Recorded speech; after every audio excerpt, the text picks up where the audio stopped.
अस्सलाम वालेकुम students, welcome to my YouTube channel easy solutions of mathematics. आज के हमारे वीडियो का टॉपिक है Euler Lagrange equation with higher order derivatives. तो इससे पहले मैंने ऑयलर की इक्वेशन करवाई थी, सिंपल ऑयलर-लैग्रांज इक्वेशन करवाई थी। उसके बाद मैंने आपको बताया था कि अगर एक्स इंडिपेंडेंट हो और बाकी डिपेंडेंट वेरिएबल्स हो तो कैसे करते हैं। तो आज हम हायर ऑर्डर के लिए करेंगे। ऑयलर-लैग्रांज इक्वेशन बहुत सारी टाइप्स की हैं, लेकिन इनका तकरीबन फॉर्मेट एक ही है। हम लोगों के सिर्फ फंक्शनल में थोड़ी सी चेंजिंग होती है, तरीकाकार सारों का वही है। तो ये बहुत ज़्यादा आसान है। तो हम लोग देखते हैं सबसे पहले इसको। और अगर आपने अभी तक मेरा चैनल सब्सक्राइब नहीं किया तो प्लीज़ मेरे चैनल को सब्सक्राइब करें, और अगर वीडियो पसंद आए तो प्लीज़ लाइक करके अप्रिशिएट ज़रूर किया करें। उसके बाद हम लोगों ने क्या करना है, आप स्टार्ट करते हैं। Here the functional is of the form. तो हम लोगों का क्वेश्चन के अकॉर्डिंग हमारा फंक्शनल जो होगा, एक तो हमारा इंडिपेंडेंट वेरिएबल होता ही है, तो वो हमारे पास एक्स होता है जो हमारा इंडिपेंडेंट वेरिएबल है। उसके बाद हम लोग वाई और वाई डैश के साथ डीलिंग करते आ रहे हैं शुरू से, लेकिन अब उन्होंने हायर ऑर्डर डेरिवेटिव कह लिया तो हमने y double dash so on y n तक जाना है, यानी nth डेरिवेटिव तक हम लोगों ने उसकी वेरिएशन को देखना है। उसके बाद विद एंड पॉइंट कंडीशंस, तो हमारे पास x1 से x2 तक ही जा रही है इसकी वेरिएशन भी।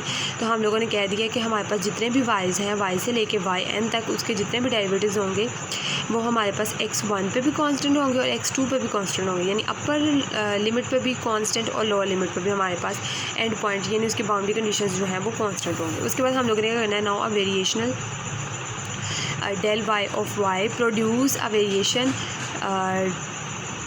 partial I in the functional I given by। अच्छा, सिंपल हम लोग क्या करते हैं, हम लोग जो हमारा फंक्शनल होता है उसका हम लोग पार्शियल ले लेते हैं, डिफरेंशियल ले लेते हैं, और उसे हम लोग टोटल डेरिवेटिव या टोटल डिफरेंशियल के फॉर्म में लिखते हैं। तो हम लोगों ने क्या किया, हम लोगों ने सिंपली अब x का पूरे इस फंक्शन का अगर हम लोग with respect to x derivative लेते हैं तो वो तो ज़ीरो होता है। तो हम लोगों ने उसे ऑलरेडी ज़ीरो कर दिया, लिखा भी नहीं है, डायरेक्ट ज़ीरो कर दें, क्योंकि इंडिपेंडेंट वेरिएबल का होता ही ज़ीरो है तो उसे लिखने की भी कोई ज़रूरत नहीं है। उसके बाद हम लोगों ने y के लिए उसको किया, उसके बाद हम लोगों ने y डैश के लिए, यानी टोटल डिफरेंशियल हम लोगों ने यहाँ पर लिख लिया। उसके बाद हम लोगों ने क्या करना है, इसको हम लोग इक्वेशन नहीं कह लेंगे, क्योंकि अब इसके अंदर एक हम लोग क्या करते थे कि सिंपल को छोड़ देते थे और डेरिवेटिव वाली को सॉल्व करते हैं। अब इसके अंदर मोर देन वन डेरिवेटिव्स वाली है, तो सबसे पहले हम लोग इसको सॉल्व करेंगे, देन इसको सॉल्व करेंगे, उसके बाद वैल्यूज इसमें पुट कर देंगे। नाउ कंसीडर, अब हम लोगों ने इसको सॉल्व करना है, तो x1 से x2 तक हम लोग इसकी इंटीग्रेशन करेंगे dx। हम लोग क्या कहेंगे, इसको हम लोग इसको फर्स्ट कह लेंगे, इसको हम लोग सेकंड कह लेंगे, जैसे हम लोग पहले क्वेश्चन में करते आ रहे हैं। फर्स्ट वैसे इंटीग्रेशन ऑफ सेकंड, इसकी इंटीग्रेशन करेंगे, इसका डेरिवेटिव खत्म हो जाएगा, और रेंज क्या है x1 से x2 minus integration of second and derivative of first. तो फर्स्ट वैल्यू ये थी, तो हमने d ओवर dx उसका डेरिवेटिव ले लिया, और ये सारा dx जो है वो फॉर्मूले का। उसके बाद हमारे पास y x1 and y x2। अब हमारे पास जो y x1 और y x2 है आर कांस्टेंट, तो हमारे पास कांस्टेंट है। अगर हम लोग ये देखें y x1 and y x2 दोनों हमारे पास इक्वल टू कांस्टेंट है, अगर हम इनका डेल ले लें तो यानी इनका पार्शियल डिफरेंशियल ले लें अगर हम लोग, तो वो हमारे पास ज़ीरो आएगा, वो हमारे पास क्या आएगा, ज़ीरो। अब अगर हम लोग इसके अंदर upper limit minus lower limit करें तो ये कुछ इस तरह से बनेगा, कि नीचे ही करके दिखा रही हूँ, x2 minus partial y over x1, तो upper limit minus lower limit होता है। अब ये वाली चीज़ जो है, ये दोनों हमारे पास कांस्टेंट्स हैं, ये दोनों जब हमारे पास कांस्टेंट था, जब हम इनके ऊपर पार्शियल अप्लाई करेंगे तो ज़ीरो हो जाएंगे, तो ऑलरेडी ये पूरी टर्म हमारी वैसे ही ज़ीरो हो जाएगी। उसके बाद हमारा जो बचेगा ना इंटीग्रल, वो यहाँ से यहाँ तक इतना बचेगा, तो हम लोगों को ये वाली जो चीज़ है वो इसके इक्वल आ गई है। तो हमारा जो फर्स्ट डेरिवेटिव के लिए था तो वो हमने इसके इक्वल आ गया हमारा, हमने इसके इक्वल लिख लिया उसे। उसके बाद हम लोग क्या, similarly integration by parts twice and making use of end point conditions for y and y dash at x1 and x2 भी है।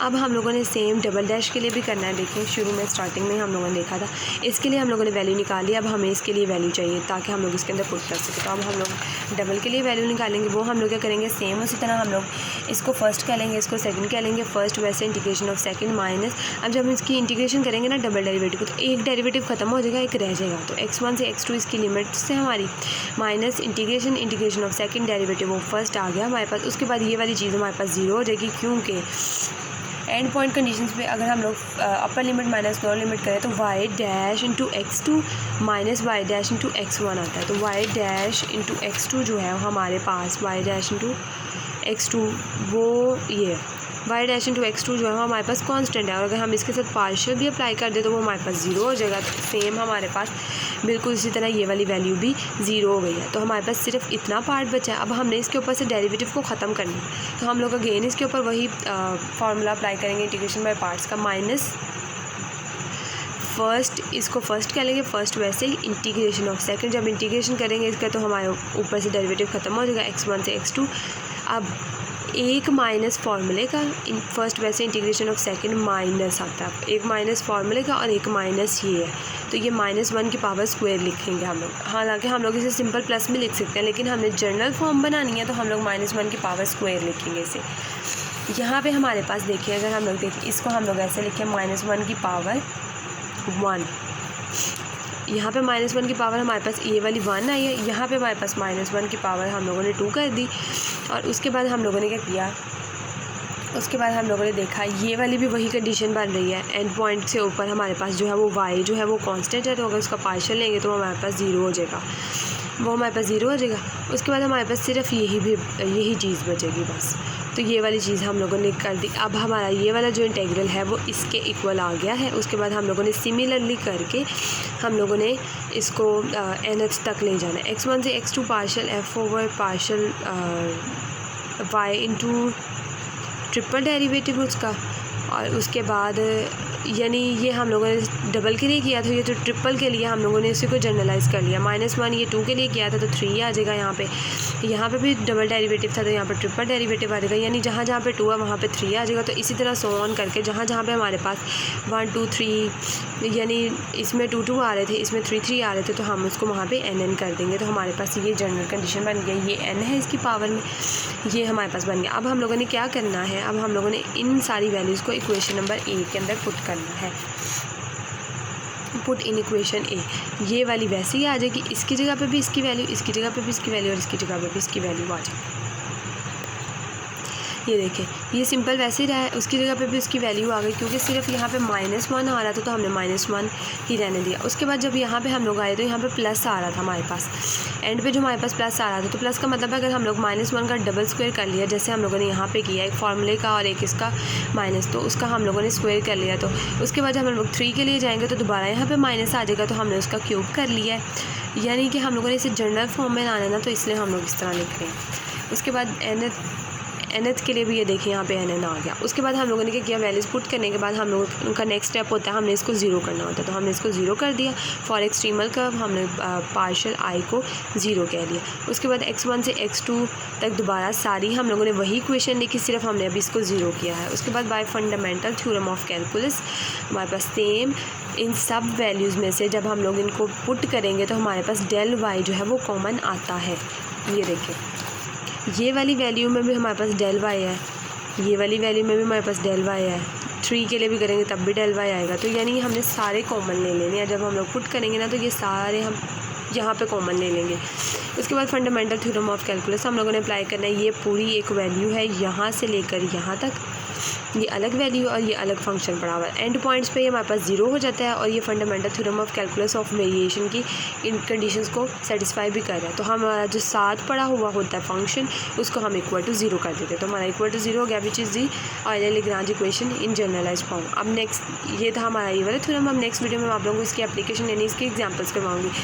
ये था कि अगर हमारे पास कोई ऐसा क्वेश्चन आ जाए जिसमें मोर देन 1 या मोर देन 2 डेरिवेटिव्स हो, यानी जिसके अंदर हायर डेरिवेटिव इन्वॉल्व हो, एक से ज़्यादा डेरिवेटिव हो, तो उस इक्वेशन के लिए हम लोग ये वाली ऑयलर की यूज़ करते हैं। तो उम्मीद है आप लोगों को समझ आई होगी। अगर अभी भी आपको कोई क्वेश्चन है तो आप कमेंट सेक्शन में मुझसे पूछ सकते हैं। वीडियो पसंद आई है तो प्लीज़ वीडियो को लाइक करें, अपने फ्रेंड्स के साथ शेयर करें, और अगर आपने मेरा चैनल सब्सक्राइब नहीं किया तो प्लीज़ मेरे चैनल को सब्सक्राइब करें। Thank you so much.